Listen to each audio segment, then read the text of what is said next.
মার্কেটে রূপার সাথে গুন্ডারা খারাপ ব্যবহার করে এবং তাকে একটি লাল বাজে ড্রেস দেখিয়ে বলে, এই ড্রেসটি তোমার পরতে হবে, এ বলে উত্ত্যক্ত করে।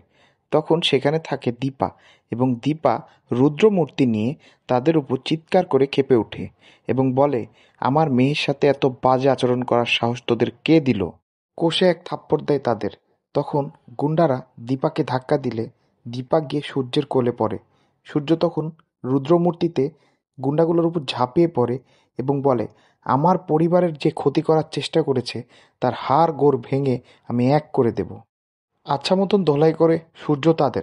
দীপা এটি দেখে খুবই খুশি হয় এবং মনে মনে ভাবে, ডক্টরবাবুর অনেক কিছু আস্তে আস্তে মনে পড়ছে। দীপা তখন দেখে গুন্ডাগুলা পেছন দিয়ে পালিয়ে যাচ্ছে।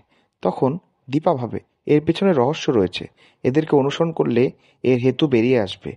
গুন্ডাগুলোকে অনুসরণ করে দীপা তাদের পিছে পিছে যায় এবং দেখে গুন্ডাগুলো অবিনাশ শর্মার সাথে দেখা করছে।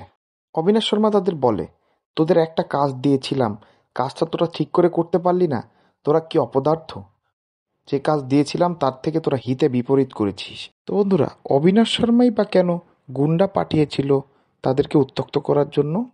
এমনটাই যদি হয় আগামী পর্বে, তাহলে কেমন হবে কমেন্ট করে জানিও তোমরা। এবং অনুরাগের ছোঁয়া ধারাবাহিকের আপডেট পেতে এবং প্রেডিকশন পেতে আমাদের চ্যানেলটি সাবস্ক্রাইব করে আমাদের পাশে থেকো। ধন্যবাদ।